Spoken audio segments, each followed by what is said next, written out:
Мен келінімді алғаш көрген күнді ешқашан ұмытпаймын. Сол күннен-ақ бірдеңе дұрыс еместей көрінді. Есік ашылып, төрлетіп кіргізгенімізде басын сәл ғана изеп қойды да, көзімді бір ретте тура көрмеді. Жай ұялып тұрған шығар деп ойладым. Бірақ жүріс-тұрысы, қимылы біртүрлі, тым сақ, тым есеппен жасалғандай болды. Не десем екен? Адам біреуді алғаш көргенде-ақ ішкі түйсігі шым ете қалады ғой. Дәл солай. Мына жерде бір гәп бар деген ой ішіме қонақтап алды да, содан бері кетпей қойды. Күйеуіме айттым сол кезде.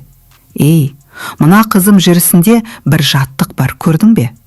Ол болса, қойсаң Айман, параноя шығар деп күлді.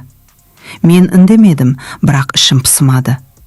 Қыздардың талайын көрдік қой, айналайын. Ұялады, қызарады, күледі, бір қылығын көрсетеді. Ал мынаның бетінде маска тұрғандай.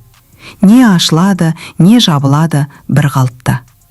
Әйтеуір бір сыр тығып жүргендей. Той өтті, құдалық өтті, бәрі кәдімгідей. Арада алғашқы апта өтті, келін тым үлгілі, тым тырыс. Тазалығы мінсіз, тамақ уақытында. Ешқашан дауыстамайды, еш уақытта қарсы келмейді. Өзің білесің, шептен тыс идеалдық деген нәрсенің өзі қорқынышты боп көрінеді кейде. Бір күні ас үйге ерте түстім. Таңғы 6-лар шамасында. Тұрдым да суды қайнатайын деп жарықты жақтым. Сонда келінді көріп қалдым. Қараңғыда жалғыз отыр. Алдында дәттері ашық. Бір нәрсе жазып отыр екен. Жарық жанғанда қып-қызыл боп кетті. Ерте тұрыпсың ғой дедім. Иә, үйренгенмін деді де дәптерін лезде жауып тастады. Не жазып жүр бұл қыз таңғы қараңғыда деген ой келді. Бірақ ол кезде үндемедім. Бір аптадан соң тағы бір оғаш нәрсе байқадым. Келін екеуміз үйде едік, күйеуім жұмыста. Өз бөлмесінде әлденені реттеп жүр екен. Мен киім ілетін үлкен шкафтың жанынан өтіп бара жатып, есігі сәл ашық тұрғанын көріп қалдым. Шкафтың ішіндегі киімдердің арасында менің ескі палтом тұр. Бірақ қызығығы қалтасынан әлдене шығып тұр, менікі емес. Мен қатты таңғалдым да ерінбей қалтасын ашып қарадым. Бір кішкентай қорап. Ішінде кішкентай темір салтыншақ. 2 әріп. А, Ж. Менің атым Айман Жүніс қызы. Бірақ мәселе онда емес. Менде ондай салтыншақ ешқашан болмаған. Келін дәл сол кезде кіріп келді. Мама, сізге бірдеме керек пе еді деді, даусы салқын. Мен салтыншақты қалтама тығып жібердім де. Жай өтем деп едім дедім де шығып кеттім. Ол маған ұзақ қарады, алғаш рет. Бірақ сол көзқарас, бір түрлі өткір, есептеген, бақылаған көзқарас еді. Содан бері келінді сырттай бақылай бастадым. Ештеңеге жоламадым, бірақ әр қимылын аңдадым. Өз-өзіме. Айман, тым асыра айтып жүрсің бе десем де, күдік-күдікпен қалды. Бір күні түнде бір дыбыс естіп ояндым. Сағат 3. Тура 3. Әлемнің барлығы тыныш, тек ас үй жақтан бірдеме тықырлап жатыр. Ақырым тұрдым да аяғымды дыбыс шығармай басып дәлізге шықтым. Ас үйдің жарығы жанып тұр. Келін, тағы жалғыз. Тағы креслода, тағы дәптер, тағы жазып отыр. Бірақ бұл жолы жай жазып отырған жоқ. Бір бетке сурет салып жатыр. Мен есіктің саңылауынан қарап тұрдым. Қолындағы қарындашы зырылдап тұр. Салғаны адамның жүзі. Бір әйелдің жүзі. Ал сол әйелдің көзі тура менің көзіме ұқсайды. Ал бетінің бір қапталында менің бала кездегі тыртығым. Менің суретімді салып отыр. Таңғы сағат 3-те. Сол арада полдан бір тақтай сықыр етіп кетті. Келін жалт қарады. Мен тез бірнеме кіріп үлгердім. Түн бойы ұйықтай алмадым. Ертеңіне күйеуіме айттым. Сенің келінің бір түрлі. Маған ұқсаған суреттер салып жүр. Түнде, жалғыз. Күйеуім мырс етті. Өнерге жақын шығар Айман. Суретті кім салмайды дейсің? Ал менің тыртығым қайдан есіне түсті? Мүмкін байқап жүрген шығар. Түнгі 3-те ме? Айман, қой енді. Осылай басталды. Күйеуім мені түрткі іздейтін адам деп ойлайды. Бір күні сенбі күні бәріміз үйдеміз. Мен кір жуатын бөлмеге кіріп киімдерді сұрыптап жатқанмын. Келіннің көйлегінің қалтасынан кішкентай қағаз түсті. Мен оны байқамай алайын дегенде көзім шалып қалды. Қағазда жазу бар. Бүгін ол тағы да күдіктене бастады. Жоспарды жеделдету керек. Жүрегім тоқтап қала жаздады. Ол кім? Мен бе? Жоспар қандай? Жеделдету неге? Сол сәтте дәліз жақтағы аяқ дыбысын естідім. Қағазды лезде жеңімнің ішіне тығып жібердім. Келін кіріп келді. Менің көйлегімді алып жатырсыз ба? Деді жай ғана. Бірақ дауысы жылулығы жоқ. Бақылаушының дауысы. Мен жымиып, «Иә, кірлерді бөліп жатырмын» дедім. Ол басын изеді де шығып кетті. Қолым дірілдеп тұрды. Қағазды кешке күйеуіме көрсеттім. Ол бір сәтке ғана ойланды да. Айман, бұл бір тізімнің жыртылған бөлігі шығар. Немесе бір кітаптан алынған жол. Қорқатындай не бар? Мен айқайладым. Сен мені тыңдамайсың. Бұл қызда бір нәрсе бар. Бәрін бақылайды. Құпия дәптері бар. Түнде менің суретімді салады. Қалтасына менің аты жөнім жазылған белгі тыққан. Қағазда жоспар деген сөз бар. Ол басын шайқады да. Мүмкін сен шаршаған шығарсың.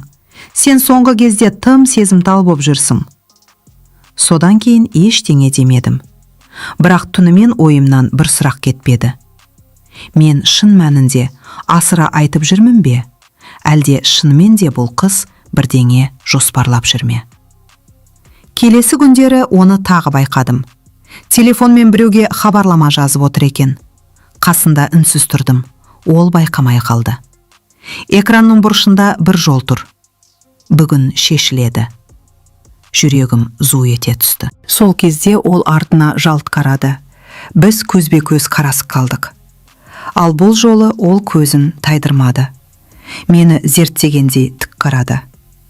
Бірдеңе айтқыңыз келді ме деді. Жоқ дедім. Онда неге қарадыңыз? Жай, маған сенбей жүрсіз ғой. Дауысы тым тыныш, бірақ соғұрлым қорқынышты. Мен үндемедім. Ол да үндемеді. Әлгі салқын көздермен ұзақ қарады да бөлмесіне кіріп кетті. Сол түні ұйықтамадым. Келесі таң шешуші күн сияқты болды. Үйде тыныштық. Күйеуім жұмыста. Мен ас үйде шай қойып тұрғанмын. Келін жымиып келді. Мама, сізбен сөйлессем бола ма деді. Менің жүрегім тағы бір алас ұрды. Айтыңыз. Сіз мен туралы көп ойлайтын сияқтысыз. Мен не дерімді білмей қалдым. Неге дедім. Сіз мені бақылап жүрсіз. Қалталарымды қарайсыз. Түнде қарап тұрасыз. Телефондағы сөздерді аңдисыз. Менің денем мұздап кетті. Жоқ, мен... Уайымдамаңыз, бәрі жақында түсінікті болады деді де қалтасынан бір қорап шығарды. Кішкентай әдемі қорап. Мен шегіне бердім. Ол қорапты үстелге қойды да, мен сізге бергім келген нәрсе бар деді. Не? Қорқпаңыз, бұл сыйлық. Менің тізем дірілдеп кетті. Неге? Өйткені сіздің туған күніңіз бүгін. Мен қатып қалдым. Өзін өзі ұстай алмай, менің туған күнім ертең ғой деп жібердім. Ол жымиып, иә, бірақ біз ертең ауылға кеткенше бүгін алдын ала берейін дедім. Қорапты аштым. Ішінде дәл баяғы салтыншақ. А.Ж. Мен аң-таңмын. Бұл не? Сіз жас кезде жақсы көрген салтыншақ екен. Әжеңіз сыйлаған. Сіз оны жоғалтып алғансыз. Мен күйеуімізден сұрадым. Ол айтты. Мен дәл сондайын жасап бергім келді. Әріптерімізді де қойдырттым. Мен аңырып тұрып қалдым. Ал түнде салған суреттер ше? Сізге портрет жасап жүрмін. Үйге іліп қоямын деп ойлағанмын. Ал қағаздағы сөздер? Ол курстағы тапсырма, психология сабағы. Персонаж ойлап тауып, оның атынан күнделік жазу. Сіз оны кездейсоқ тауып алғансыз. Мен жерге қарай бердім. қатты ұялып кеттім. Сол сәтте ол ақырын ғана: «Мен сізге жақын болғым келді, бірақ сіз мені ұнатпай жүрсіз деп ойладым» деді. Сонда ғана түсіндім. Мен өз күдігіме өзім тұншығыппын. Кешке күйеуім үйге келгенде, мен екеуінің алдында өзімді кінәлі сезіндім. Келін тыныш қана тамақ әзірлеген күйі: «Мама енді маған сенеді» деп жымиып қойды. Ал мен өзіме сенбедім. Келіннің көздеріне қарадым. Расымен таза, түсінікті көздер. Мен ғана бәрін бұрмалап жүрген сияқтымын. Алайда түнде ұйықтар алдында бөлмеме кіріп, келін берген салпыншақты қолыма алдым. Жарыққа қаратып тұрып, оның артына ойымышпен жазылған кішкентай жазуды көрдім. Жоспар бойынша бәрі дұрыс. Қолымнан салпыншақ түсіп кете жаздады. Жүрегім тағы дір етті. Бұл жазуды ол неге жасатты? Кездейсоқ па? Әлде?